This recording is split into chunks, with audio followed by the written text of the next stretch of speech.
the truth about this. This is completely insane to me.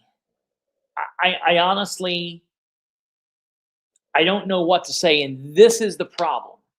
This is the problem that we face. After the council meeting, based off what Rick said, I stopped and I picked up a copy of the paper of record for East Central Indiana, in my opinion. Used to be Delaware County, City of Muncie, the Star Press. Okay. I was at a Dollar General today, earlier in the day, picking up my Gatorade. Thanks, Lenny. And so, you know, that's funny. You know, Lenny sends over not a great fortune, but a couple pounds a month, and I convert those pounds, and we buy our Gatorade with Lenny's money. Made Kate choke on her cheek. But I was in Dollar General earlier this morning, and I stopped, and the Dollar General I happened to be in was closer to the Delaware County, Randolph County line, and it had a paper from the Winchester News Gazette. And the Winchester News Gazette, above the fold, right side of the paper, had an article about the election. Well, that makes sense. You know, tomorrow is election day. You know what I mean? So that's good. The Newcastle Courier Times, okay, the paper from Newcastle. If you look in the Newcastle Courier Times, however good, bad, or whatever it is, I will tell you, interesting. I'm not seeing anything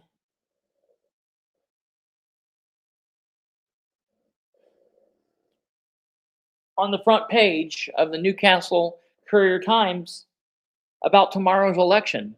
Not above the fold, not below the fold. Now, I didn't go and get the paper, and I'm not leafing through it, but that's crazy to me. All right. Let's check the so that's that's 1 for 1. Winchester News Gazette had it, but they put it out last Thursday, so it's been there since Thursday because they only run Tuesdays and Thursdays. Okay. The Courier Times didn't have anything for today's paper. Let's see the Herald Bulletin. Let's see if the Herald Bulletin has anything, and that's from Anderson. The Anderson Herald Bulletin. Let's see if they have anything.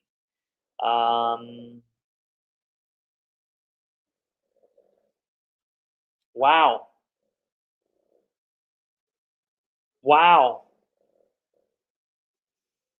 No. Oh, no. All right, now wait a minute. In all fairness, I don't know. Let me see when this was published. April 30th. No. So there's nothing about today's thoughts on tomorrow's election, not telling people to get out and vote or anything like that. But those are all papers that I look at as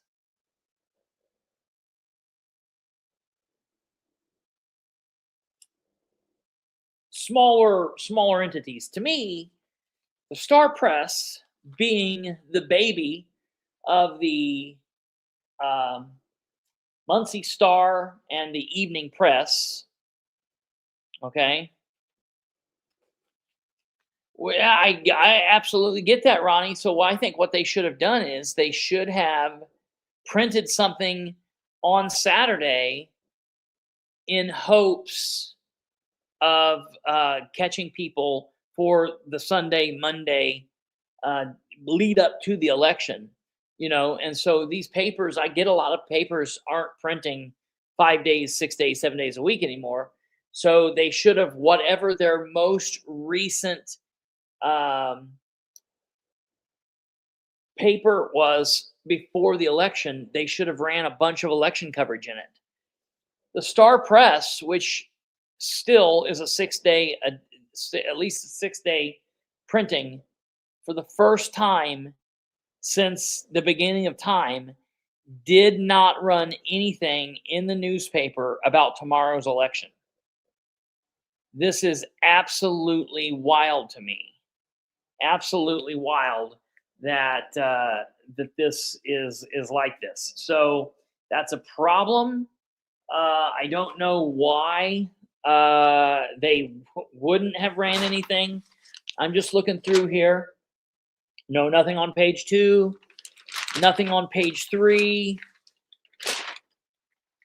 There's an ad for Sherry Chafin, but nothing like this is where you go.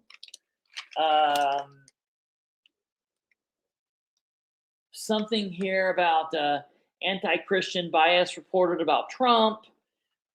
Deadly deadline to file for Amazon settlement. A July deadline. Deadly July deadline set to file for Amazon settlement. Nothing in here. Nothing.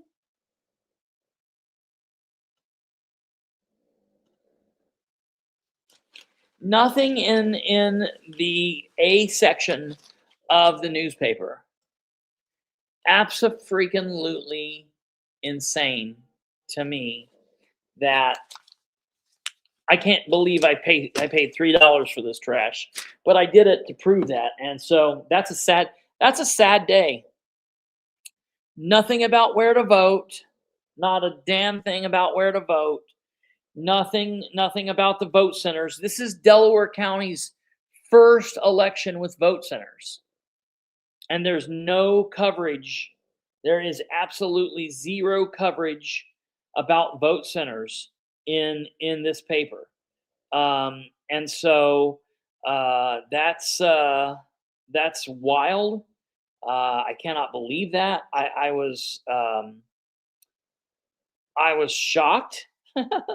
I mean, truthfully, I was shocked when I first found that out. So that blows my mind, and I hate to see that.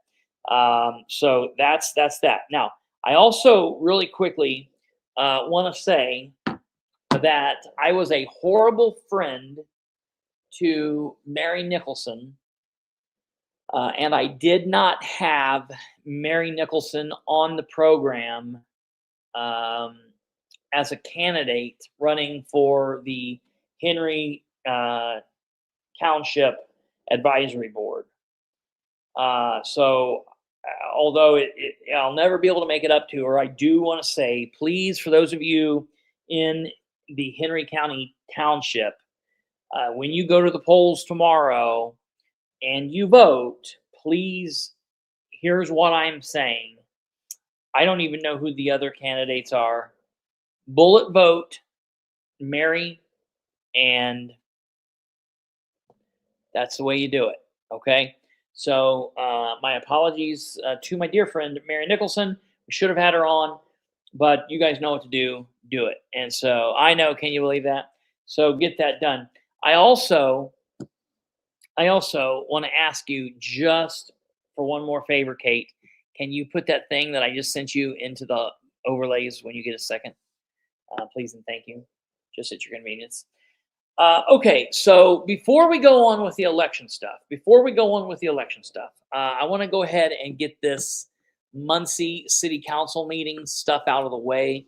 It was a very, very, very quick meeting.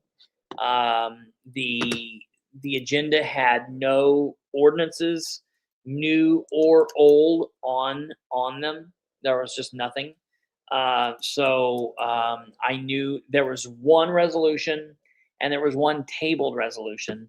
So I knew that there would not be much of a meeting. It really wasn't. The focal part of the meeting was the public concerns, and there were some absolute bangers. There were some things that were happening that I absolutely could not believe. So I'm glad that there really wasn't much going on. I am thoroughly, thoroughly, thoroughly, thoroughly disgusted with every one of the Muncie City councilors that,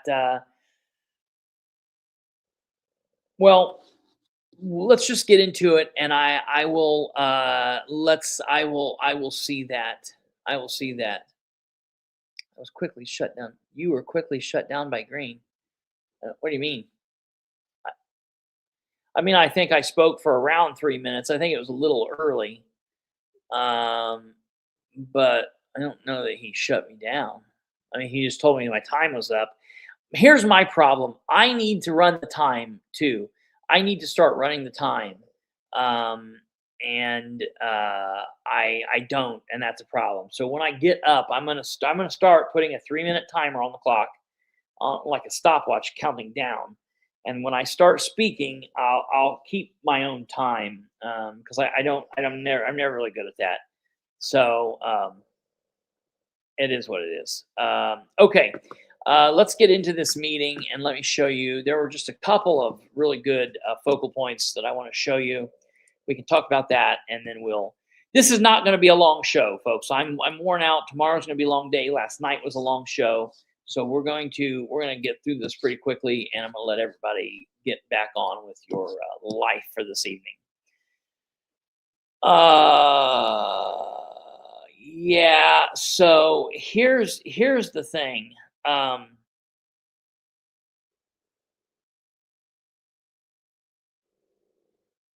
Use the big ass what on my desk? Use the big one on your desk. That I don't know what you're talking about. Tell me. Tell me what you're talking about as I pull this Muncie City Council meeting up. Okay. So yeah, we shall see. No, it's not gonna. Oh, a clock for a timer. Well, when I go up there at night, yeah, I'm gonna take that. Just keep that. I meant you were the only one that Green done a brake check on. Well, and see, I am so mad that it doesn't show. I think that it should do a split screen when the public is talking, so you can see me. When we get to that point in the meeting, I'll explain to you what happened. So, okay, the meeting starts off like any regular meeting. Good evening and welcome to the May 4th, 2026 Muncie Common They don't Council. know if it's the 2nd or the 4th or where they're at in space or time. Nobody knows what's going on. We do the pledge. We do a prayer. We ask for peace. We ask for everybody to come together and be great and whatever. That's wonderful. Brandon Garrett must have ran around the block before we got started tonight. Brandon Garrett must have done some jumping jacks or something because he was on fire. I've never heard him open his mouth more than what he did tonight. He was just talking left and right and left and right and left and right. And somebody was with me.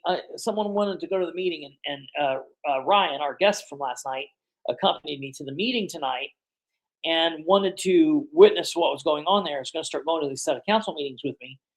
And she was like, man, I'm really impressed with him. Like, he's doing a lot of good talking. And I was like,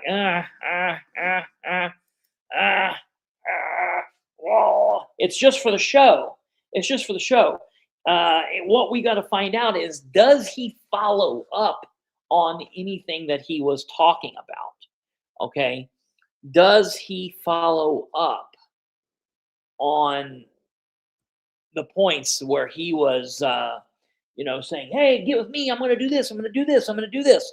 Because what I've heard in the past is, and what we know to be true, is he says a lot of things that sound good, that sound pretty while the meeting is going, but then there's not a whole lot of follow through. So he starts off by asking for a moment of silence for Mike White. And okay, I was never a fan of Mr. Mike White. It is what it is. But he passed, and condolences and good moment of silence, whatever. I bet he was talking because he needs to prepare for election 2027, and that's a very real possibility. With the election tomorrow, us being in the midway point of this election season, next year's officials are going to start getting the officials for next year's elections are going to start jockeying for votes. So that starts. It's kind of like the busiest shopping day of the year for Christmas is Black Friday. The second busiest shopping day is the day after Christmas. And so like right here, basically as soon as we get done with like this primary, while we're still trying to get through the fall election, next year's election is already heating up. So that's a very good possibility what he was doing. So I'm going to go through the prayer and the Pledge of Allegiance and the moment of silence. That's great. We start off with some board appointments, Beech Grove Cemetery, and man, there was a lot of interest in this. Jeff Hagar was up there, and he wanted to be on the board. And man, there were people coming out of the woodwork. My dear friend and former sensei, Mr. Ron White. I wanted to be able to talk with him, but he left out before I got up to leave. So I wanted to be able to talk to Mr. White, but unfortunately he left. So they did the board improvements, the board appointments, Beech Grove Cemetery Board, Community Center Development Advisory Committee. They appointed McIntosh to the board. Great. On the MITS board, they had some people, and I think they made the right appointment there. There were no committee reports. There were no ordinances previously introduced. There were no new ordinances. We then get into resolutions, and we went through Resolution 7-26, a resolution recognizing May 2026 as ALS Awareness Month. And Counselor Nora Powell put this forward. She has a personal story with this. Her stepfather lost his battle I guess won the battle against ALS. He passed away as a result of this, and so they put forward that resolution, and that's a good touching moment. So that was good. And then they go on to tabled resolutions. They go on to tabled resolutions where they bring up Common Council of the City of Muncie, Indiana resolution approving interlocal agreement for the housing and operation of municipal drone base. And you know what, Kate? I think they're going to do what you suggested, because when that was read, I saw a couple of the counselors like lean forward and look at each other, and they kind of like they look this way and look this way, and they kind of, and then it just went on. They said, okay, we're going to leave that tabled. So no discussion, and that's just going to be tabled. Very interesting. And then they immediately went into public comments. That was it. Public comments. So that was the big draw tonight. So I was happy that they did that. And so the first guy that got up and spoke, he got up and was thanking Brandon. Tonight was a power moment for Brandon. I don't know, it was very strange. But then the next person that spoke was Rick Yenser, so we're going to listen to him. Rick Yenser, newsman and author. We've reached a milestone here. It's the first time in my lifetime, I got on the website of the newspaper today, and they had no mention of the election today. That still tells me that the power and the money of this community don't want us to know anything. And the radio, Fox News Network, they haven't said anything either. So I would tell people that you need to participate, because if you don't, you never know what will happen next. A couple things I've got. On the agenda here, well, it's not on the agenda, but it was on another agenda that whatever we're building over here, that we've already Absolutely. spent Yeah, 2 million on utilities. Property manager from Miami, I think Williams, property that's been gobbling up property, about 300 apartments, half a dozen buildings around town. We still don't know who or what that property management group is because they operate in like 4 or 5 states. They're going to develop this, and we're still trying to figure out why they got ready money right out of the gate, and we still can't get a copy of the public record. I think as members of council, you need to start thinking about what the redevelopment commission is doing as far as turning this government into a real estate business, and we can't do that. We have to do streets, parks, public safety. That's what government's about. It's not about buying and selling property, which I've seen nonstop here lately. The other thing we wanted to mention too about taxes, because we've got a lot of noise on some of our social media, that assessments have gone sky high for some odd reason. And thank God that we don't have the same assessor after 20 years running again. But in the meantime, we're still paying more. And in the meantime, this government, city government, is giving public money to not-for-profits that don't pay taxes. And I wonder why that is, because there are foundations here, a couple named Ball, a couple named Community. They give millions out for these charities and these not-for-profits. Why are we putting public money into nonprofits when we need, again, streets, parks, and public safety? So again, in the month of May, that's all I've got to say. Thank you. Thank you. Ms. Courtney Marsh.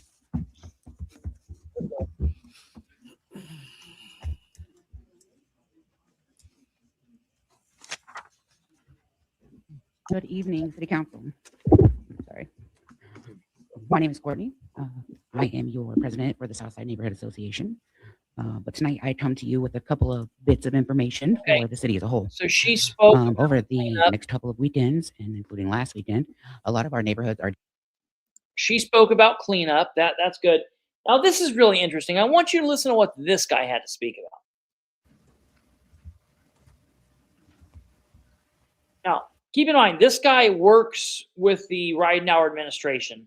This guy is like the superintendent out at Beech Grove Cemetery. So he works with the Ridenhour administration. He's always sitting with their group of people, Amber and Dan and all of them, the controller. And I'm going to tell you, as far as the administration goes tonight, the only people that were in the meeting, I believe, were Amber, this guy. I think that's it. The controller, nobody was there. Nobody was there. Troy Waters. I was going to try to get on the agenda and didn't. We have some volunteer opportunities at Beech Grove Cemetery open. The person will be putting flags out on all the veterans' graves. We're going to start that around May the 16th. We could do it a little bit before someone wanted to. We welcome groups, individuals, anybody that wants to come out and walk around, and anything that identifies them that's been a veteran, they get a flag. We've let the Boy Scouts, Troop 22, they'll do all the American Legion graves, and it's just the normal family graves that might have a emblem or something on their headstone. And there's 50,000 headstones out there, so the more people we got, the better it is. And it usually turns out real good. We get some large groups, local businesses and everything, but we also get individuals that just want to come out and help. And then the second one, we've got a lot of broken headstones. A lot of headstones need clean, especially the historic ones. So I'm trying to form a volunteer group that would want to come in and meet one Saturday out of every 4 to 6 weeks and work 4 or 6 hours a day on that day. That way you don't get burnt out coming in every week or two to do them, and cleaning and repairing the historic headstones. And I think it's on our website already. If not, and some of you might have already got the email. I've been emailing it out there to different people where you can sign up to do that. Or if you know it, just forward the information to people and see if we can get people that want to get involved and help. And now I want to mention something that's been on my mind for a few months, and this is not work related, so I want to. All right, I want everybody to listen to this. That's great. Go out and help and do the flags and help out there, volunteer. That's great. That's great. That's great. I want you to listen to what he's got to say about this right here. Take my job off this. This just as a citizen coming up here, something you guys think about. I'd like to ask all of you to think about open up security where everybody has to go through the whatever you call it, security check, just like you would if you was coming to court. No electronic devices, no pocket knives, just like you. No electronic devices. No electronic devices. Troy, dude, this is not 1800s.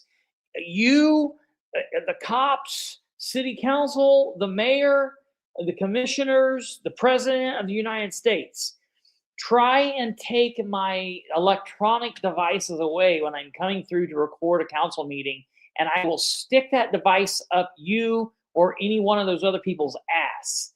There is no way on the face of the planet that I am going to not. First of all, that's just ludicrous, okay? So what I think Troy doesn't understand, and what I think that really needs to be aware of, is it just so happens that they are lucky because the room that we meet in also doubles as a courtroom. Because if we were in a different building and City Hall was held in an area where we did not have a courtroom in there, we could carry guns into City Hall. When I attend a meeting in Winchester, I carry everywhere I go. I carry concealed. Legally, I'm allowed to.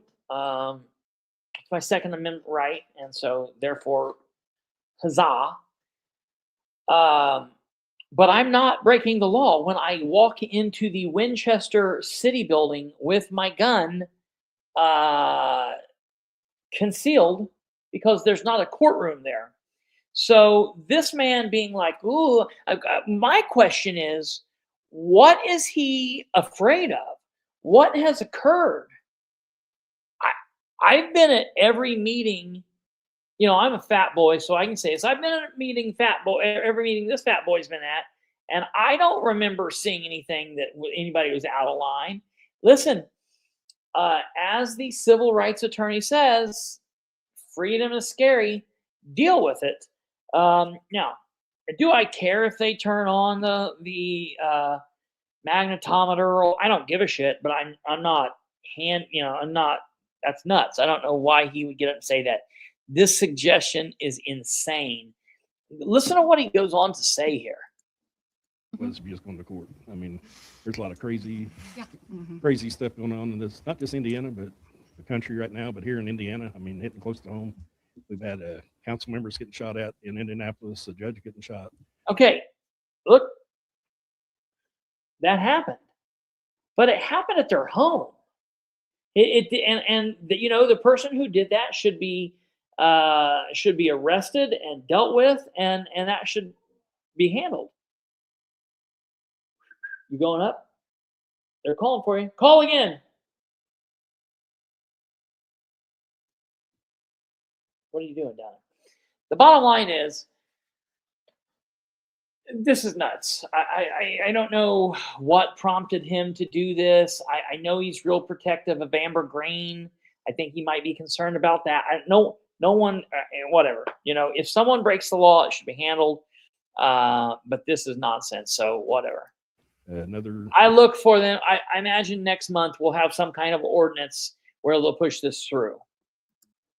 Area sheriff shot a judge, and we don't know. I mean, I could be standing here right now and you don't know what I got with me. They're making guns that look like cell phones now. I mean, they pulled up and you can unfold them and shoot.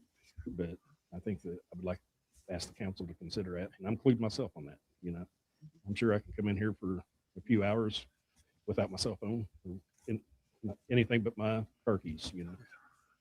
Thank you. Appreciate that. I do have a question I want to ask you. Okay. You mentioned the 16th, but you didn't say the time. No. Uh, Putting out flags. I will negotiate the time. I will meet people myself Okay. on the weekends and the Okay. evenings. All right.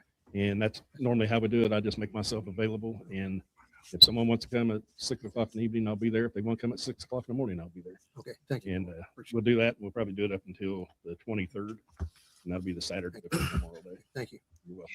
So you notice that he was up there speaking, and Council President Green asked him a question, and they had a little bit of dialogue back and forth. Now, I want to jump backwards to the meeting, to when the meeting first started, and I want you guys to listen to this.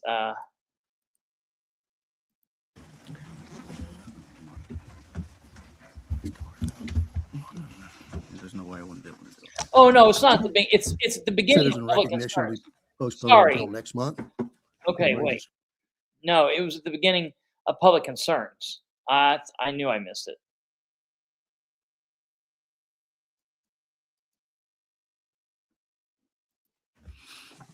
Table resolution, Here we go. any action on 426? Listen. Seeing and hearing none. Brings us to public comment. I'd like to remind the council it is public comment. Let the council listen, let the public speak.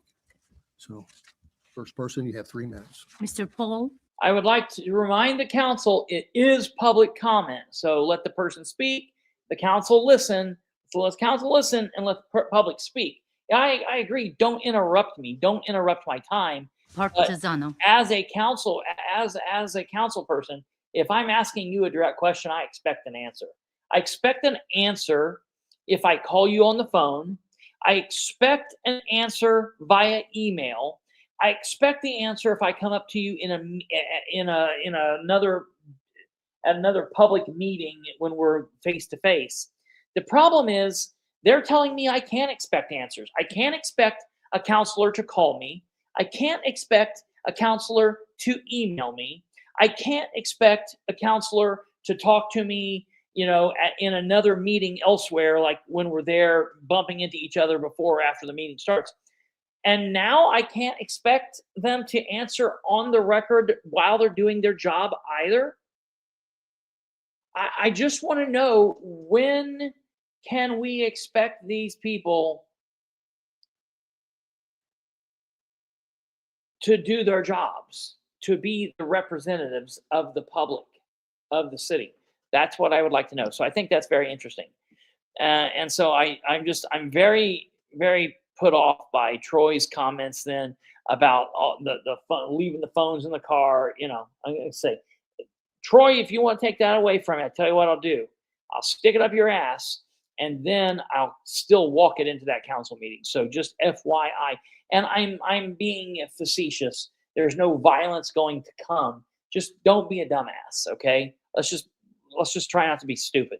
And then I'm very disappointed that the council president would admonish the council to shut up and listen and don't speak. And the councilors are all bobbing their head like, oh yeah, okay. But then the second person up, he breaks that rule and he goes up. That's just insane to me. Okay, so then after Troy Waters, which was great because I was next up after Troy Waters. It was great. Might have a email or something on there where you can sign tabs. No. But you didn't say the time. If someone wants that, we'll probably do it up. So the times are flexible.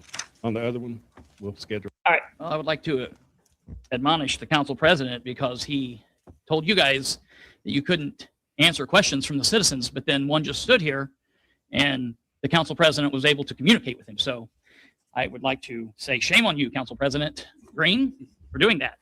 Or what I'd like to say is grow up and realize that you're all elected officials. These people are your employers and you will answer us. And if you don't, shame on you again. Put security out there. I don't think you can stop me or anyone else coming through here with a cellular device or recording device. That would be a problem. The other issue is that Muncie seal up there says 1865. We've been conducting some form of city council meeting, I would assume.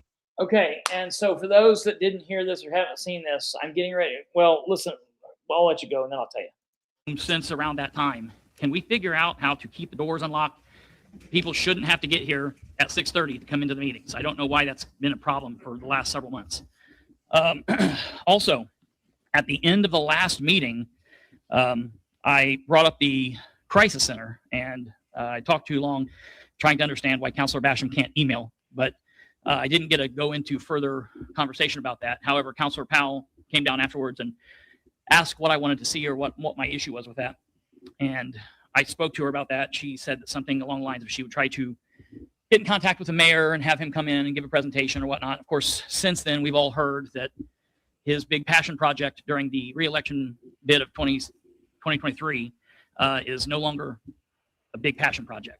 Now we can shut the doors and continue paying for it for a good amount of time, but we'll give it to somebody else. And I'm just really sad that we've been through this council meeting where we've not had any business, but nobody up here has asked any questions about that.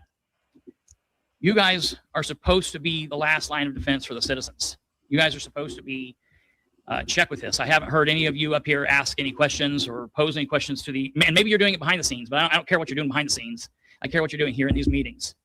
Nobody's asking anything about this craziness with the park employees and the Parks Department and the horrible report from the State Board of Accounts. You guys are doing the bare minimum of your jobs. No, we're not. Bare minimum. Okay, and what's really shocking to me there is Nora Powell. And I don't know if you could hear it. I'll rewind it. Nora Powell says, "No, we're not."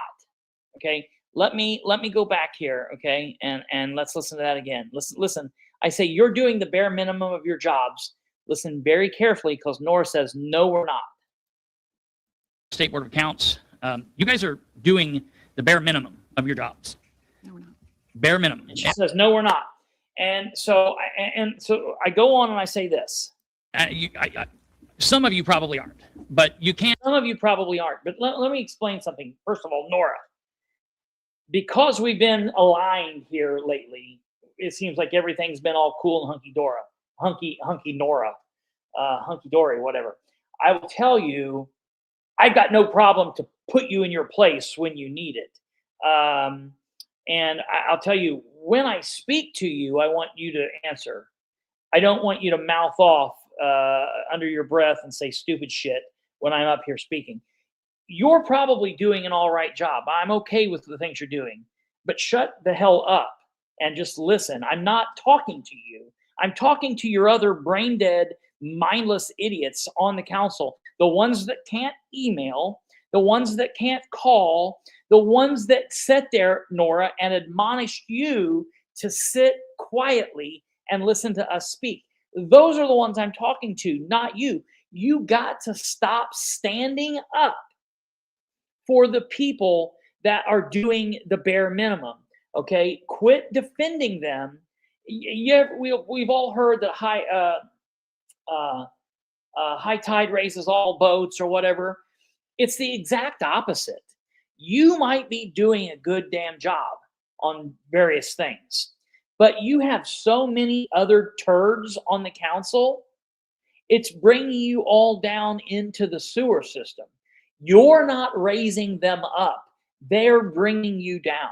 So for you to sit up there and act just completely befuddled that I would say this is mindless and insane. It's crazy because you're frustrated. I hear from the people that you talk to, I know how upset you are by this council. They're not doing a good job.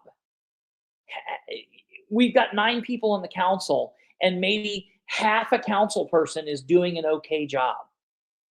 All right? You, Nora, might be doing an okay job every other day of the week. So, relax a little bit and understand that, that's not painting you all with a broad brush. And maybe if it is, just sit there and take it, because you've also done stupid shit in the past, and maybe you're still getting some heat for that. So, I know things have been cool, but just relax a little bit. It'll be okay. You don't have to fight back and defend that. As a whole, you guys are not getting a passing grade. You're not even at as a whole. You're not even at a C. Why Nora's grade might be a B plus right now. Okay, it's definitely not an A. No one on the council, no one in public government, local government is getting an A. Why you might be at a B. Okay, the rest of your council members are at D's and F's, and so when you put that all together, it brings your score down. So just chill with that a little bit, okay? They are doing the bare minimum. Half the time, I email the council when I hear something from the mayor and I say, hey, did you guys know about this? And the response is, if or when I get them, is, no, we didn't know anything about this. Okay, well, if we're into year 2, year 5, year 6, however many years of some of you being up here, year 7, and you guys are still playing the game of saying, well, he doesn't tell us things, we find out after, you are going to need to start doing more work. You're not going to be able to just come in here once a month and maybe answer an email or two and say, well, I'm doing my diligence, I'm doing my due diligence, I'm doing everything the best I can. It might take more work than that. And if you're not capable of doing it, step down and let us caucus somebody else in that can. Okay? Can't say that. You guys okay? And then at this point right here, so they're up on the dais, and I see at this point Basham and Green start having a side conversation. Basham mouths something to him. Green looks at him, shakes his head. Basham then takes his phone and pushes his phone over in front of Green, because obviously they're like timing me, and like, ooh, he got right to 2 minutes, 99 seconds, and one more tick. So like, you know, in my opinion, I hadn't hit 3 minutes, 0 seconds, and 59 milliseconds. You know, I wanted to get my full 3 minutes, and they're doing everything they can to shut me off, you know, as soon as possible. And so I'm just that's the other thing. You guys need to stop having side conversations. If this is a time for you guys to shut up and listen to what the public says, quit all this weirdness. It's very distracting. And I have no problem getting up and talking to you guys. Imagine if somebody has an issue with this. All that weird side conversation shit that you guys would do would be very frustrating. Right? Passing notes back and forth, whatever. Watching your time, sir. Okay. And your time is up. Thank It you. is? Yes, it is. 3 minutes. Thank you. Can't wait till your time's up, sir. Thank you. Miss Elizabeth Edgel. Hey, here comes Liz. Hi. Edgel. I'm Elizabeth Edgel, and it's great that I came after Chris because I'm going to talk about the same thing. The mayor had a deal with our nonprofits in early 2020 about the crisis center. Did you know that? It was called a behavioral center then, though. And this deal included Open Door and the Muncie Mission. And the mayor's administration, that's you guys, all put $2 million for ARP plan, voted on by council, to build an inpatient treatment facility. That's how it's listed in the ARP plan. And that's good. I appreciate your comments, Wayne, because you're exactly correct. That's exactly right. And it depends on who you are. You know, if you're part of the good team, if you're praising these people, they're going to let you go on and on and on and on and on and on. I get it. And look, I know I'm hard on them. I know I'm hard on these people. They're all adults. If you can't sit there for 3 minutes and take it, like everybody and your brother praises you. Everyone praises you and kisses the ground that you walk on. If you can't sit here and listen to 5 or 6 people come up and really roast you for a few minutes, I question the mental capacity that you guys are lacking, because I don't know anyone that couldn't do that. It's really crazy. And instead of that happening, he took his agenda for the crisis center and he transferred it, and he kept changing it along the lines. And then he got the mission what they needed originally in 2020, before the pandemic ever happened, by the way. But see, the problem is when you use public funds from the federal government to build a facility, what happens is that facility is expected to have a 15 to 20 year lifetime. And when it doesn't, The federal government wants to know why. They want to know why you sold it for $1 and a property exchange on top of that. The property exchange that he's going to go ahead and throw at y'all later for a community center, by the way, just letting you know that. That property exchange and that dollar sale that he did is against the law as far as how it goes with ARP funds. And so I'm going to do something here that the mayor never does. I'm going to be transparent in what I'm getting ready to do. And what I'm getting ready to do is I'm going to report this to the U.S. Department of Treasury Inspector General, the Pandemic Response Accountability Committee, the Government Accountability Office for Fraud. And the Wait, I've been off screen. Who's this? Who is this? You gotta do better than that. Do we know who your uncle is? Who's your uncle? Is this person still here? Ashley Schultz.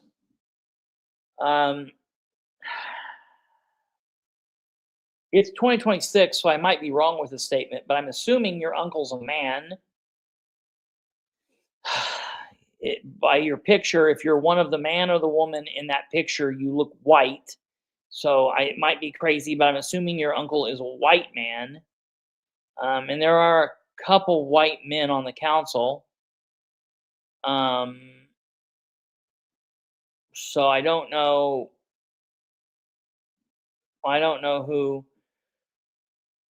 who your uncle is. I'm interested to know. I'm only obsessed with a couple people. None of them are politicians. Attorney General and the State Board of Accounts are already sniffing around, as y'all know. I'm done with this administration promising us stuff and using it to further their agenda. I'm done with them circumventing your council and having Board of Works approve things, which also can't do. Can't have an administrative board approve something the council should have done. All right? So this took me about 2 weeks of research to come up with, and I'm nobody. I went to a city meeting in Avondale where I live. You know, where 31% of the community in Avondale are hit by drug addiction, as opposed to 19% of the rest of the city. Where we have the most police activity there. We're even over Whiteley in that area. Did you know that? And I asked the mayor, where's our treatment center? What are you going to do for that? Oh, we have no plans for that. My brother died waiting on treatment in this county. He could have picked anything else to come back on. But this one, I'm going to stand for. So I'm going to let you know what I'm getting ready to do, because I believe in transparency, and you have to be the change you want to see in the world, right? I'm just going to say I have already filed Ms. with the Lynn. pandemic response and Yeah. the Treasury Department. So can you talk a little bit about that? Have we got anything back on that yet, Kate? I'm not going to get anything back on it from either one of them. I made Okay. that abundantly clear. Oh, they did tell you Yes, that. they tell you that. You will not get anything back on that unless they want more information Unless they want something else from you. So from basically, me.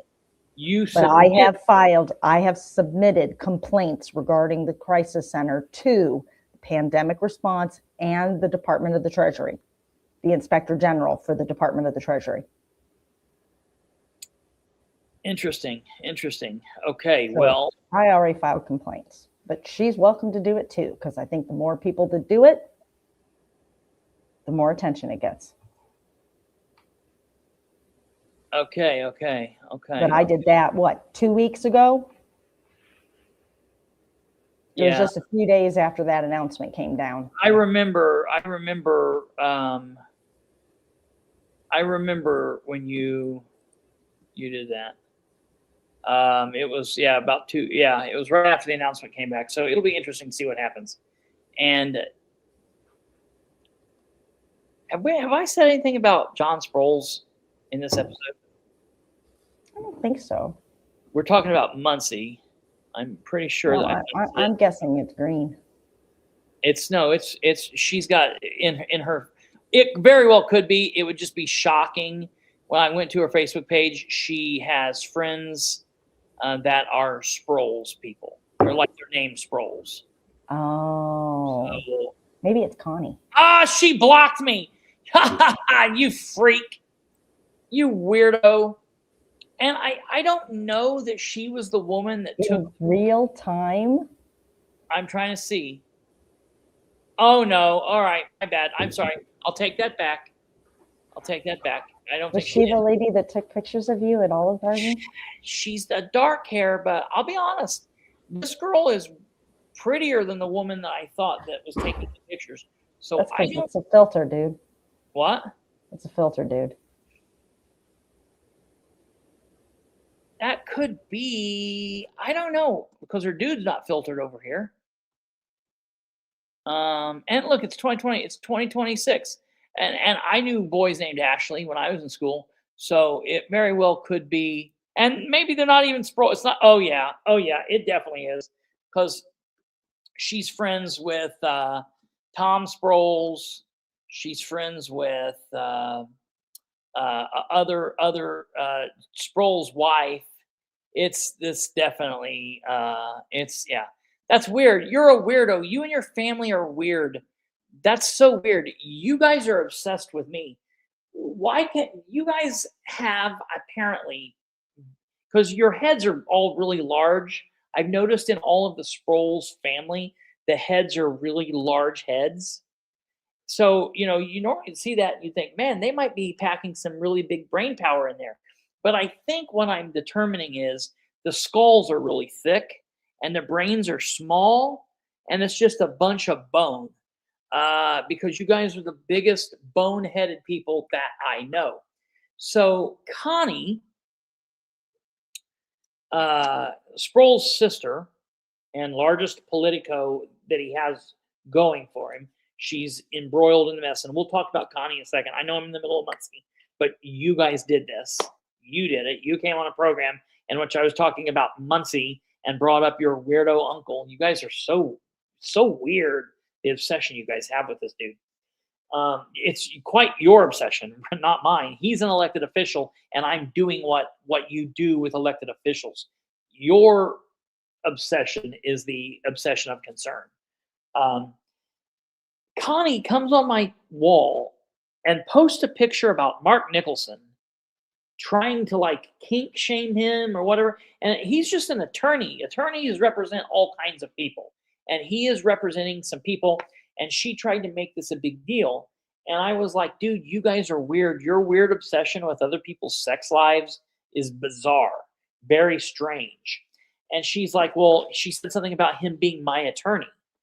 And I commented and I said, I don't know why you keep saying this. He is not my attorney. He's never represented me on anything.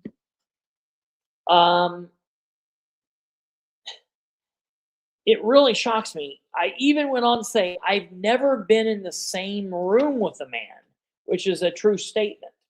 She then takes a picture of my podcast interview with him when he was on. I was in my house in Muncie. He was in his house in the Indianapolis area, 55 miles apart from each other. We connected via the power of the internet, and I had him on, and Sheriff Stewie, and she screenshots this, and she posted the comment back and says, "Deceptive much?" And I'm like, dude, I must not be nearly as intelligent as you are, but can you explain to me what that word means to you? What this means, deceptive much? I said I'd never been in a room with him and he's not my attorney. And then you don't show legal documents that we had signed into a partnership or agreement. You don't show that. And you don't show a picture of us in the same room. You quite literally showed the perfect example that we weren't in the room. And then you tell me that I'm lying, I'm being deceptive. So it's just this weirdness that you guys do. You're not fighting back and telling me how good your brother is or why I'm wrong because your brother is a good guy. You're running around telling people, oh, don't like it, those people. They've taken a picture of the hood, or these people are trash, or Bilberry's a fat ass. What's that got to do with what your brother can do as sheriff? And then this woman comes on a show where I'm talking about the city of Muncie and talks about my obsession with Sproles. It's quite the opposite. Okay, thank you, Mr. But I do want to getting back to the city of Muncie. It's interesting. Kate did file this. I knew that Kate did that. I didn't want to jump into Elizabeth's thunder or whatever, And I highly recommend Elizabeth file all the documentation she's going to. The more people that do that, the better chance we might get of something happening.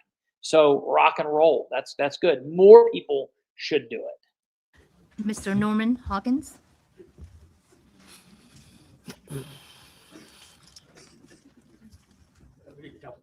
We got to complain about Okay. the food giveaway at Lane and Kirby and the parking.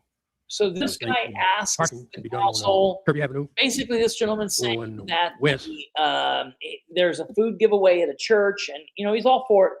But when they do it, people are parking in his spot, and he has a handicapped spot where the city has allotted him an area in front of his house where he's got a sign, and that is his handicapped spot essentially. And people are parking on the street. He's asking them if they can, ask for, he doesn't have a problem parking any other time. He's just saying like, hey, could we maybe reroute the traffic? Now, listen, in the grand scheme of things, it's a public street. So you're going to have you're going to have a hard time telling people they can't park there. But, I think there's a way. It's a church. I think there's a way in which everybody can walk away from this happy if people are willing to work with him. Toward Madison.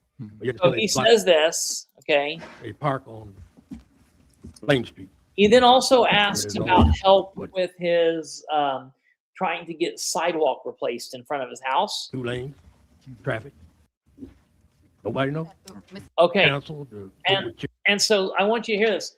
At the end, he finishes and he's expecting this. I've not seen this guy at council meetings. This guy's probably somebody that doesn't come. He's got too much other stuff to do, but he has a problem and he figured, hey, I'm going to go to my council. I'm going to go to my representatives. I'm going to tell them and hopefully get some answers. Listen to what happens when his comment wraps up. Watch what he does. it's a fire and have the traffic redirected to Kirby Avenue.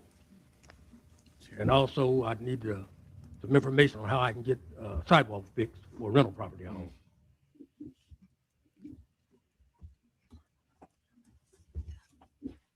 Nobody know? Mr. President, can we ask what district that's in, where he is? Can we talk with you right after the meeting, sir? Would Yeah. that be all right? Did you say a rental property of yours Yes, and the sidewalk that needs to be fixed? yes. Is it in front of the rental? So it's like, whoa, why? Somebody, I think it was Tim Dalton said, we want to hear what's going on the record, not after the meeting. We don't want to talk to you after the meeting. We want to hear what you got to say now when you're on the record. Property? Yes, Have you contacted Super the Brandon street department with them comes to about the rescue. sidewalk or I thanked anything? everybody. Okay, And if Brandon provides him information and if Brandon follows through, I'll give Brandon an attaboy. But so far his follow through's not been very good. So I question it right now. when we get done, let's me and you, we'll have a conversation. I'll give you my phone number and we'll see if we can't come up with something to try to help you with that sidewalk. Is that all right? All right. I'll meet you right back there. Okay. All right. Miss Campbell? Mr. Campbell? Miss Campbell, thank you. I apologize, I couldn't pronounce your first name correctly. All right. I want you Good guys to evening, listen to Council. this. Listen to this young girl talking. Members, my name is Patrick Campbell, and I am a resident of Muncie, Indiana. I am here because for 69 days, my children and I have been forced to live without running water. This is an illegal self-help eviction by the Muncie Housing Authority, specifically overseen by CEO Curtis Goodwin. For 69 days, she's been without running water, her and her children, for 69 days. For over 2 months, a taxpayer-funded agency has denied my family a basic human necessity violating Indiana Code 32-31-5-6. I have contacted every local agency, the health department, code enforcement, the trustee's office, legal aid, etc., only to be told this is a human rights issue and repeatedly sent away. If this is a human rights issue, why is it happening in Muncie, Indiana? My children are now sick because of this. We cannot bathe, flush toilets, or cook. We have been forced to carry jugs of water for survival for 69 days. The Muncie Housing Authority has failed its federal duty to provide safe, habitable housing. I am no longer just asking for the water to be turned on. This unit is uninhabitable and toxic to my children's health. I am here tonight to demand, immediate emergency relocation. I want my family moved to a safe, clean, and functional unit tonight. Full compensation under Indiana law The MHA owes $100 per day penalty, which is $6,900 as of this moment, plus damages for my children's medical suffering. Accountability. I want the MHA board, including Chair Jeffrey Brandon and Vice Chair Watasha Barnes Griffin, to explain why they're allowing their management to break state law and endanger Muncie families. I am tired of being sent off. I want to know right now which one of you is going to take responsibility for the health of my children. We need a safe place to sleep tonight with running water. Thank you.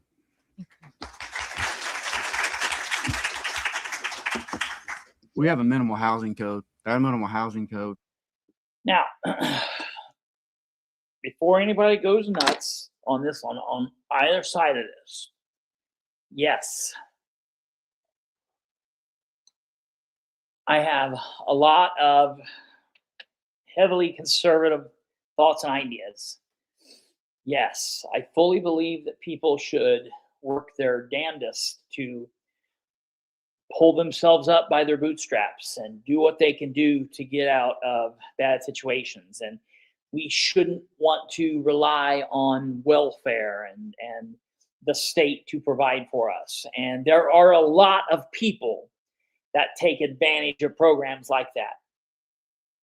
There is not one bit of my being that makes me believe this woman is someone taking advantage of the situation. I think that this woman is in serious need of help.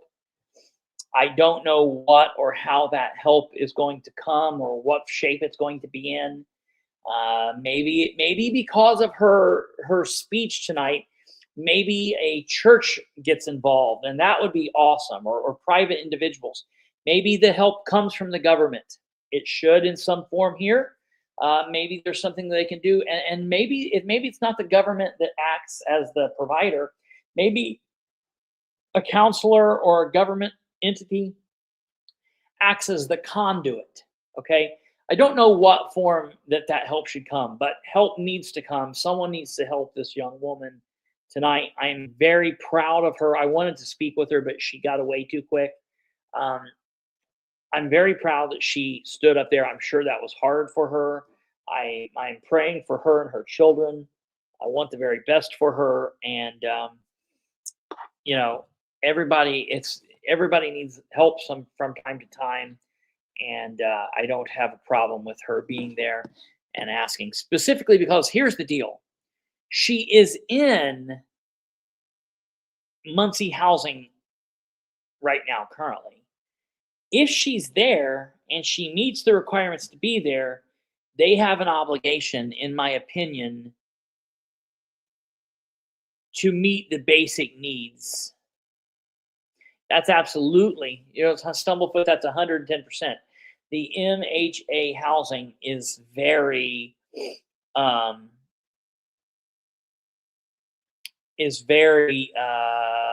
subpar, in my opinion. So yes, they do need audited. So my heart goes out to that young woman, and my thoughts and my prayers are with her, and I hope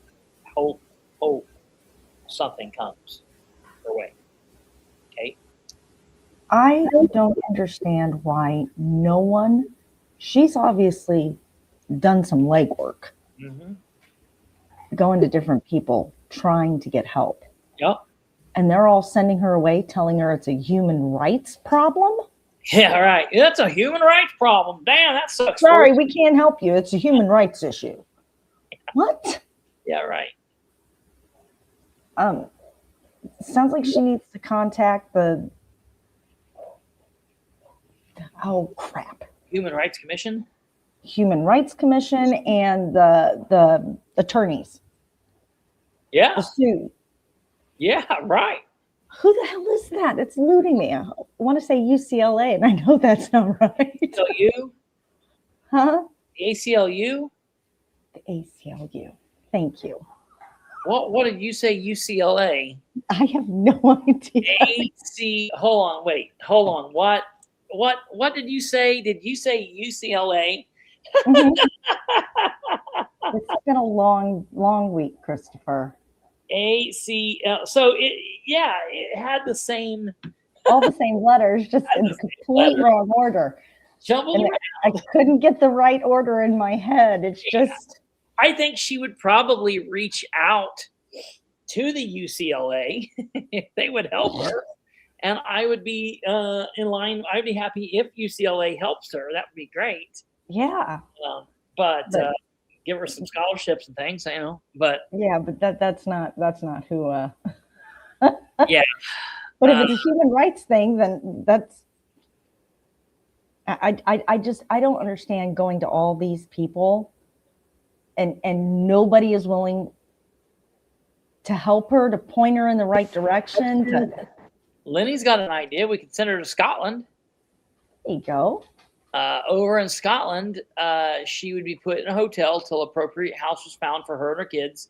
It would be free. She would receive money for her and her kids. We pay national insurance.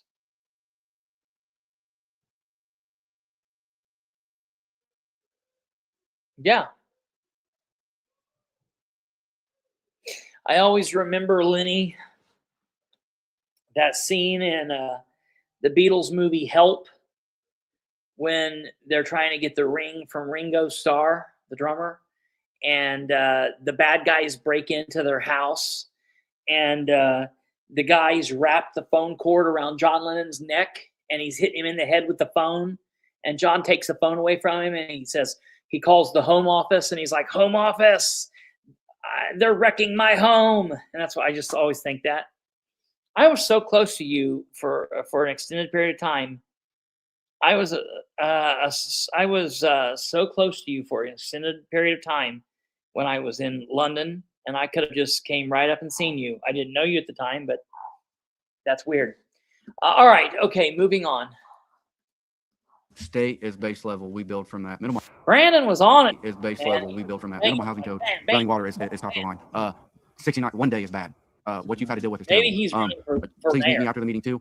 That's just that's unacceptable. And I'm not trying to blow smoke or nothing. That's unacceptable. We have a minimal housing code. We have these people on boards that are supposed to do this. This is wrong. Flat out wrong. I'll meet with you as well. Yeah, please meet me, Mr. Mason, back here. This is flat out wrong. You should not have to do that. I apologize for you and your children. We will make sure that with us working together, we get this resolved for you.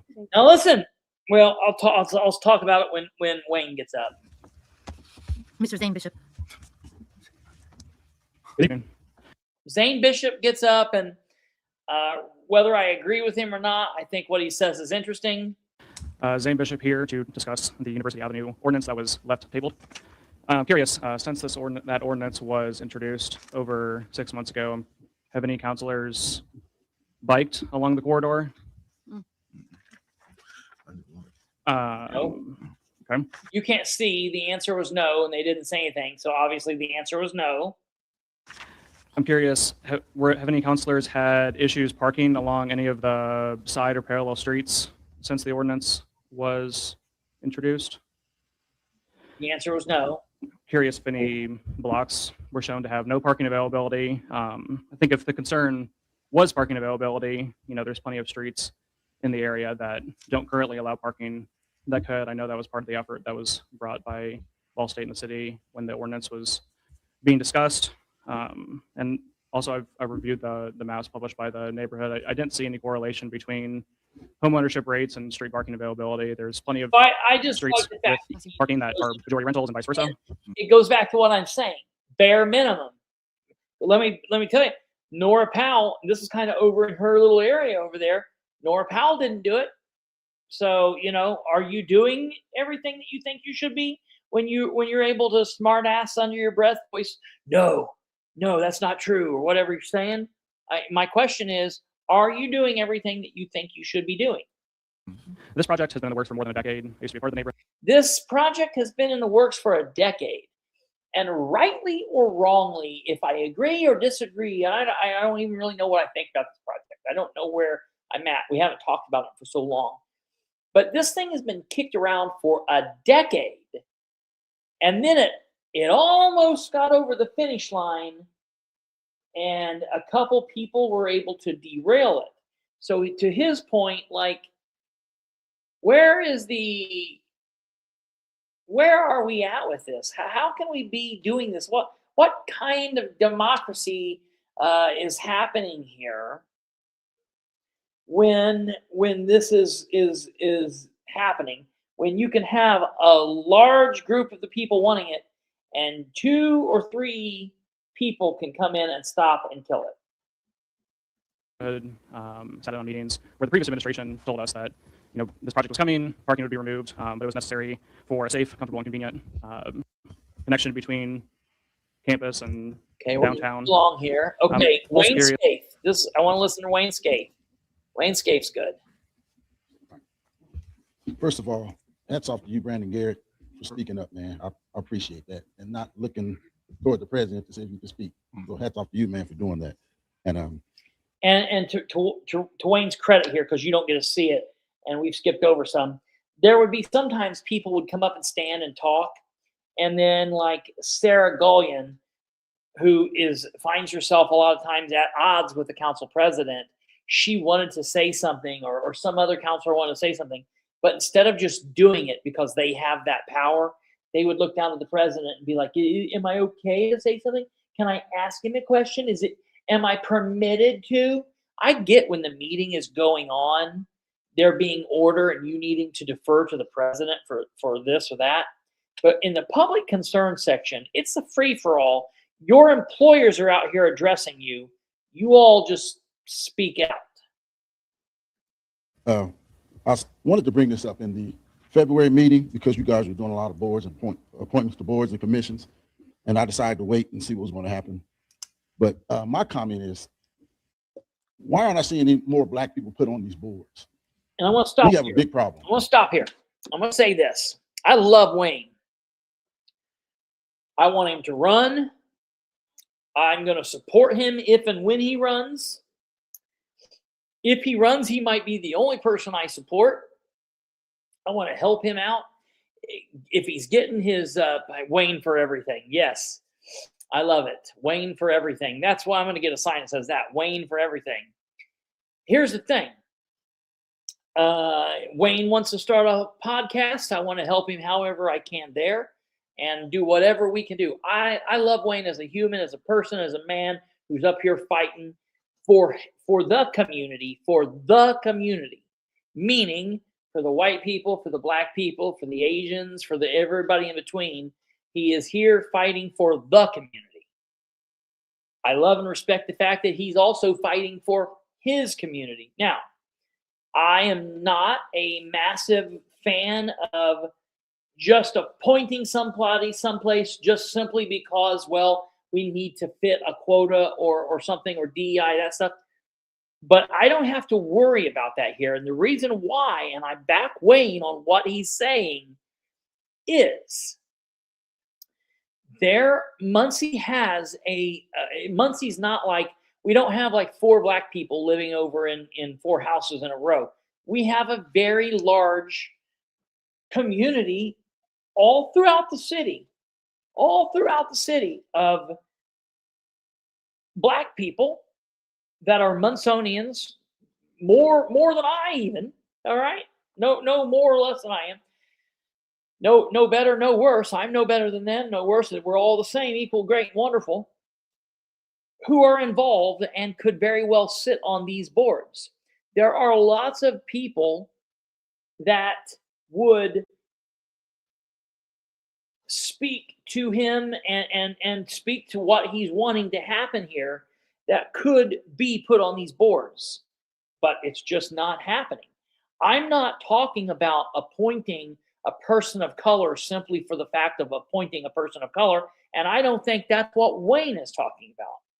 There are lots of people, humans, lots of people that are involved, and they just happen to also be people of color who very easily could sit on the Board of Works, could sit on the Redevelopment Commission, could sit on the Sanitary Board, could sit on the county, on all the county's boards, the Fair Board, everything in between. I agree.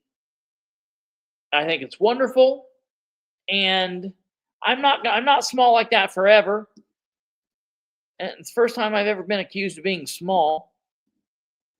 No, I can't be any bigger. That's about the biggest I can get. I'll get big here in a minute. Let's just get through this meeting. I'm almost done with this meeting, and then I'll get back to regular size. You know what would really help? What? If they advertised that they had these board openings. That's right, too. Absolutely. Yes. and got it out into the community Yeah. instead of just going to people that they know and asking them.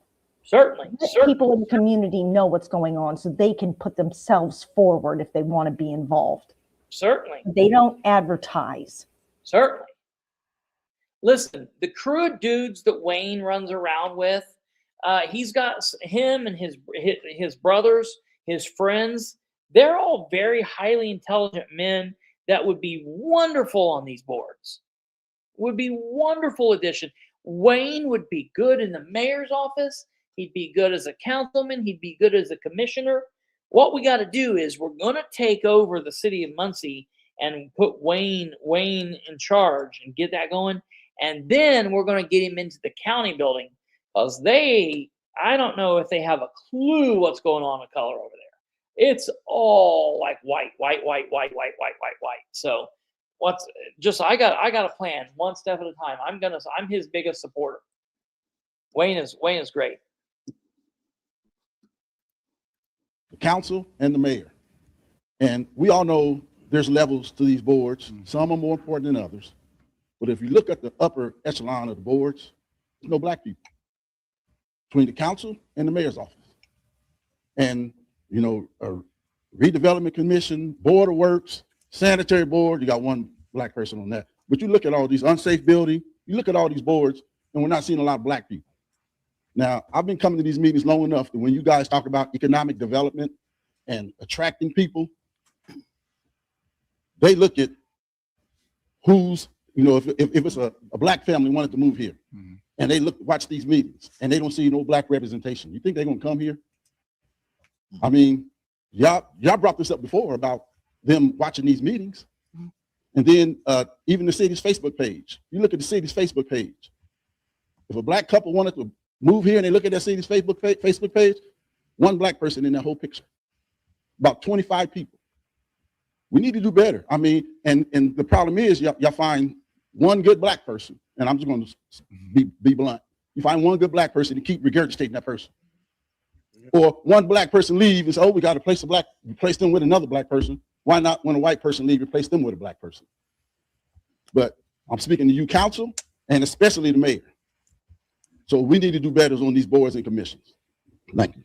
Oh, and one more thing. You haven't been keeping time good because I know one guy spoke a lot longer than Bilbrey, and you cut him off. So you got to do better. Thank you. Mr. Cooper Archer. You didn't get a chance to hear it, but I went womp womp.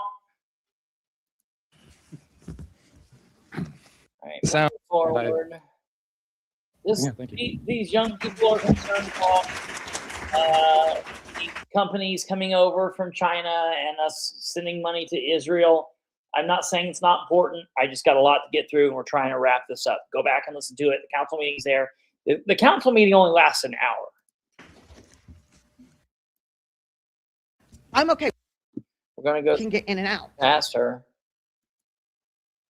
And she's normally used to them letting her talk for as long as she wants. And they cut her off tonight. And so, so that we can use. I was kind of shocked. And then Neil Kring. I want to end with Neil Kring. He's the last person to speak. Neil Kring, I live here in Muncie. Listen to what happens here. Any other business from the council this evening? Any other business before the council this evening? They're getting ready to shut down. Entertain a motion to adjourn the meeting? Mr. President? Yes. I believe Mr. Kring wasn't able to get inside Yeah, earlier, and he wanted to sign up to speak, and I just feel like we should give him that opportunity. We apologize for the doors being locked, sir. Mr. Green, thank you for the text. Yes. I don't want to, Mr. Green is the one that texted me and let me know that the doors were locked. So thank you for letting everyone else know that those doors were locked or you couldn't get in. Neil. 6 meetings in a row this has happened. Why is this happening? I'm confused why they can't figure the doors out. They were able to figure this out and to have this working for the since 1990 when the building's been put in. Why has this become a problem all of a sudden? God, it's infuriating, man. Kring. I live here in Muncie. I live on the south side of Muncie, and for a job, I work with many of Muncie's unhoused neighbors, as well as many folks who are in substance use, mental health crisis on pretty much a daily basis, both through neighborhood outreach work and through what I do as a neighborhood pastor with Urban Life. And I am concerned at the decision that was made by the mayor to give a piece of property that was designated to be used for behavioral health and substance use related treatment issues to a faith-based organization that is going to be using it for a doctor's office or something like that. We don't even think any of us really know exactly what they'll be doing. But that I do know that their free medical clinic they're doing now is for the people who stay at the mission and for their staff. That's pretty much most of the people who use that. And that will not be a solution to help engage with behavioral health issues and substance use issues in South Muncie. The crisis center, for whatever it was, whatever it wasn't, was actually serving many of the people who were banned from the hub or banned from the Muncie mission, who would spend their days there taking showers, getting help, getting treatment, getting connections to care. And maybe it wasn't operating in such a way that it was sustainable.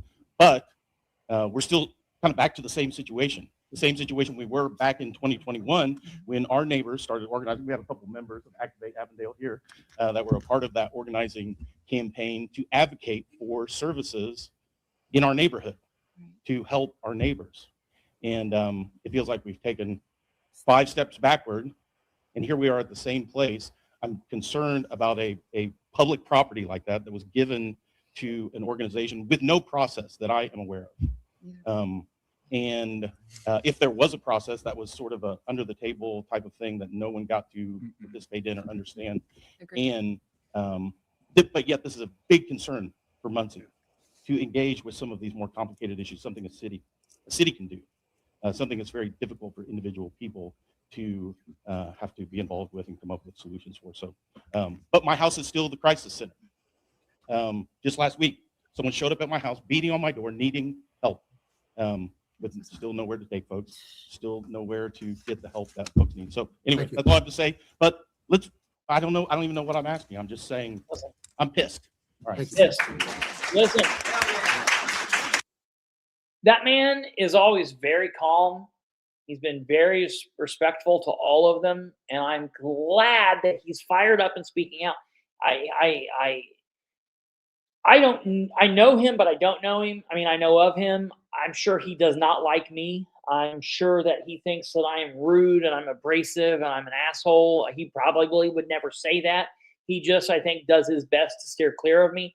That's just my belief. I think that about a lot of people that I don't know because I think that they look at me as abrasive, and that's fine. I get it. I respect the hell out of him. I think he is a good man. I think he's good. I would like him to run for city council. I would like him to run for city council. I don't do that stuff. I don't run for city council, run for all that crap because I'm an asshole. I'm not trying to play nice. I'm not trying to kiss people's ass.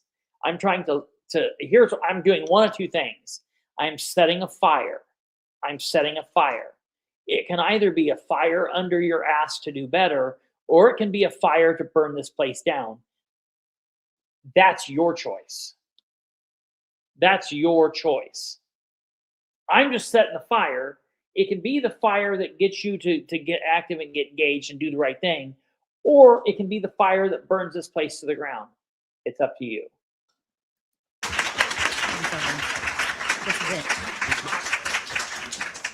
This is it. Motion. Entertain a motion then to adjourn the meeting. I so moved.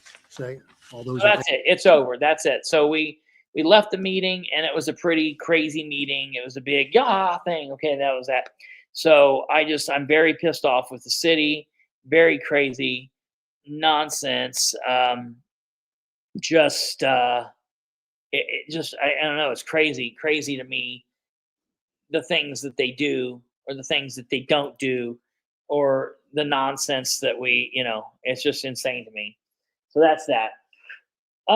Okay, just briefly, before I say my last piece on the election tomorrow, I'm going to get off of here tonight, and while I'm packing the studio stuff back up and doing things and doing different stuff, I guess I might have to leave here for tomorrow night. I forgot about that. Anyways, I'm going to be listening to the Delaware County Commissioners meeting, and we won't probably be talking about this until Thursday, because Tuesday tomorrow is the election.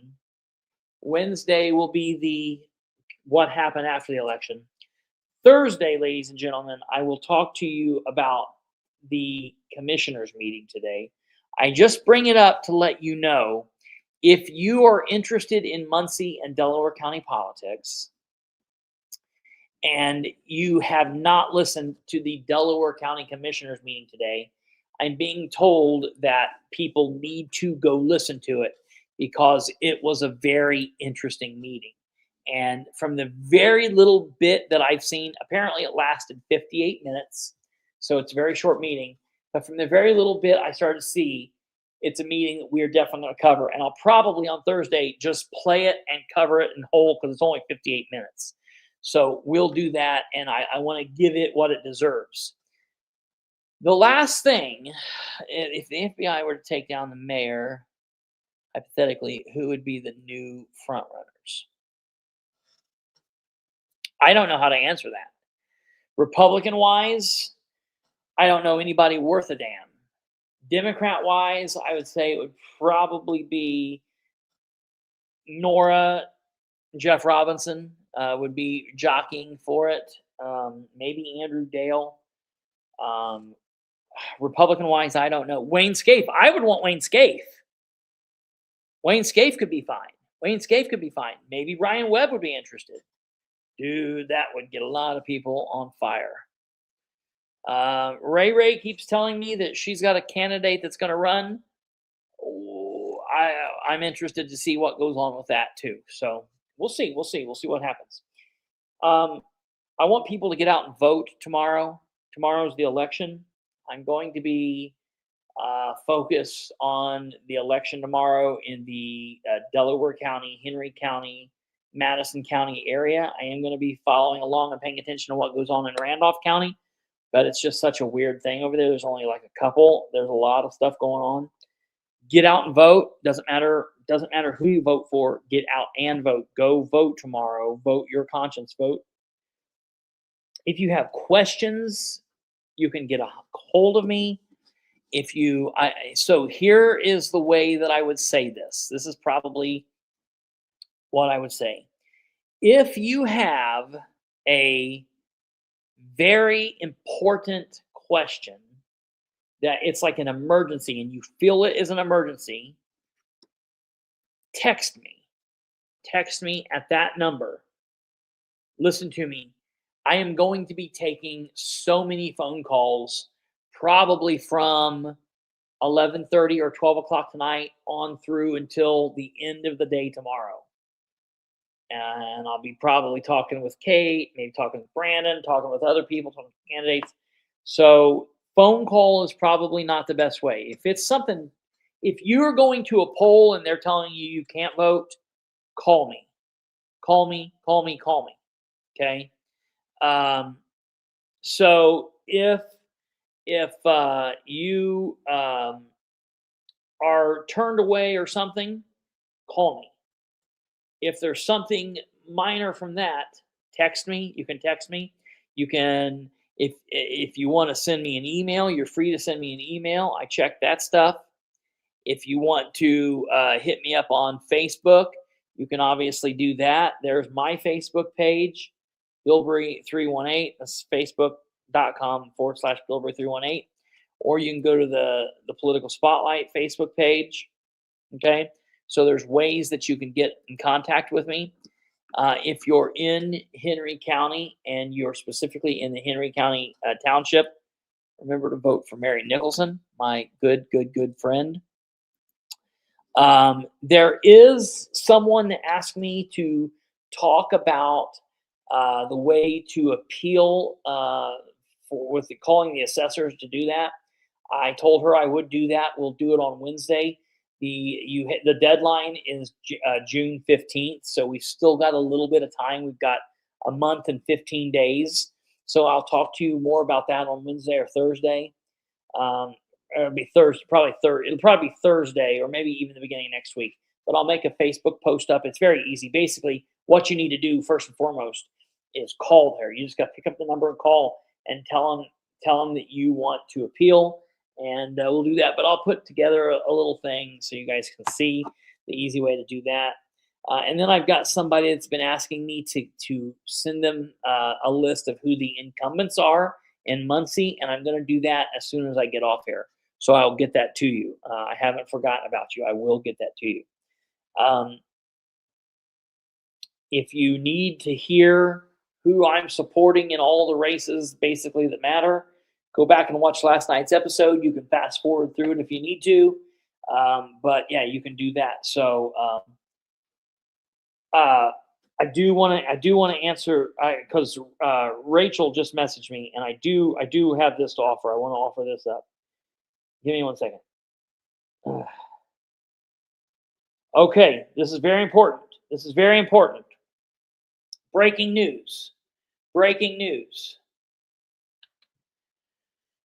Ronnie Williams just messaged me and said, "Sorry to get back with you so late. I have been busy all day. I talked with Jim Nicholson, and he confirmed that James Goodwin will not be his chief deputy." Confirming again. So for all of you people in Henry County, Nicholson is confirming Goodwin will not be his chief deputy. I will make a Facebook post and I will get this out.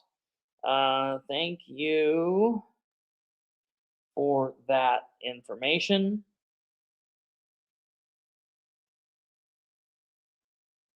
I'll let people know.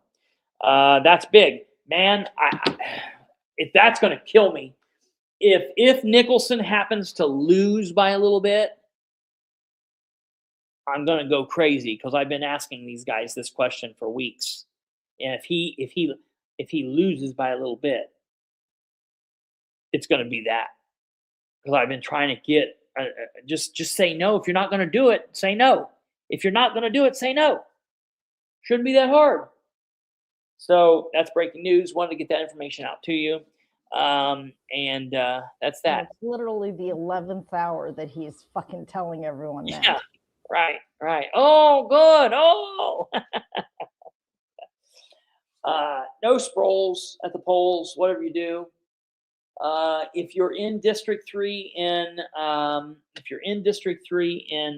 Delaware County, consider just voting for me. Don't vote for any of the other people.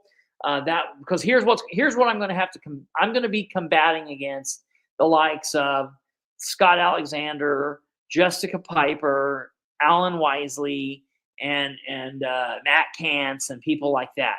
So they're going to do everything they can to bury me.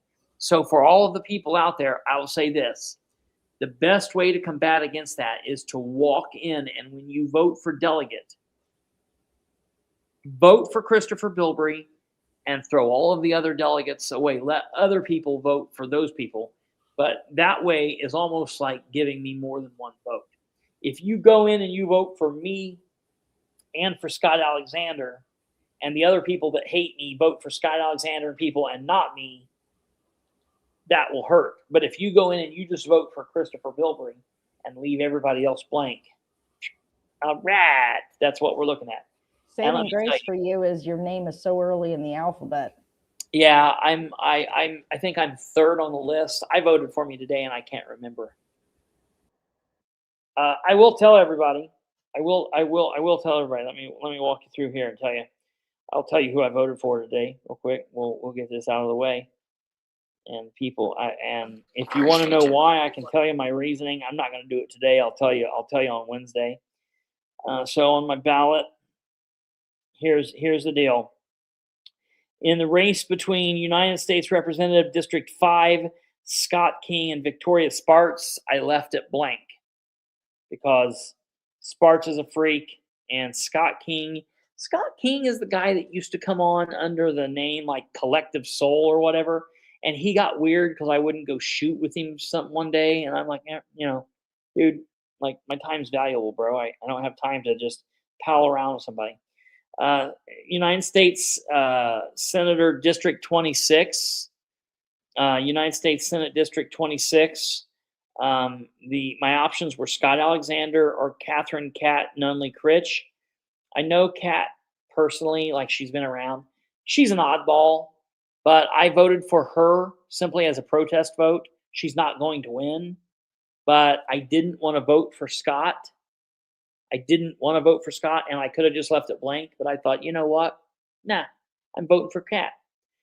Listen, I'd rather have somebody from Michigan on the Indiana State Senate than Scott Alexander at this point. So I can dig with that.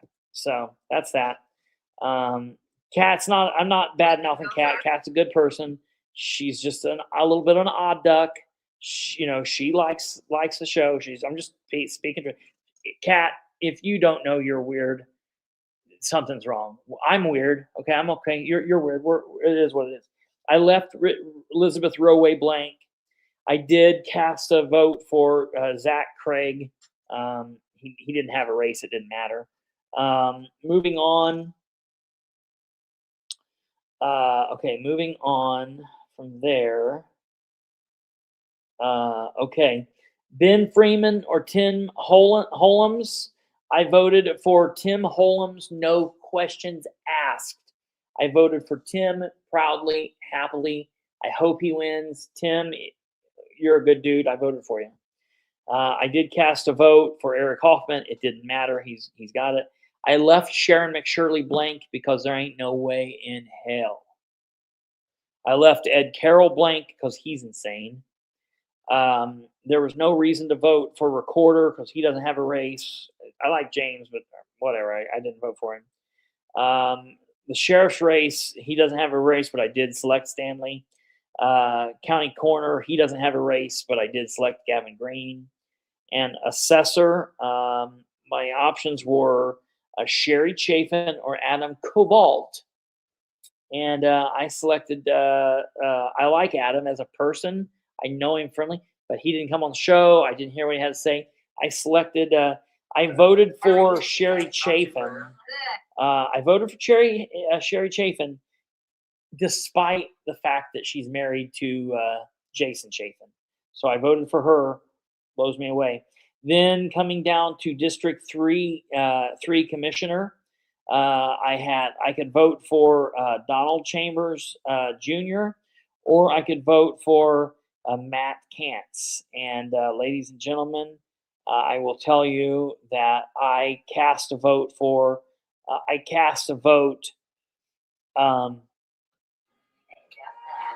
I'll tell you what I did.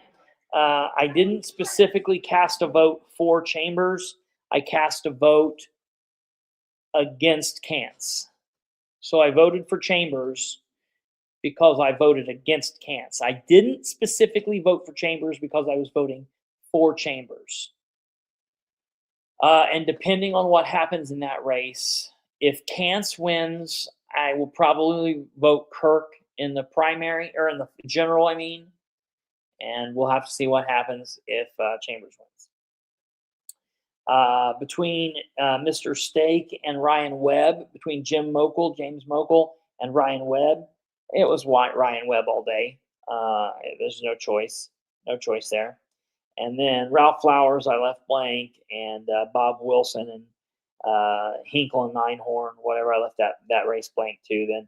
And then I voted for myself, and I left everybody else blank. So that's what I did. It was a pretty quick in and out.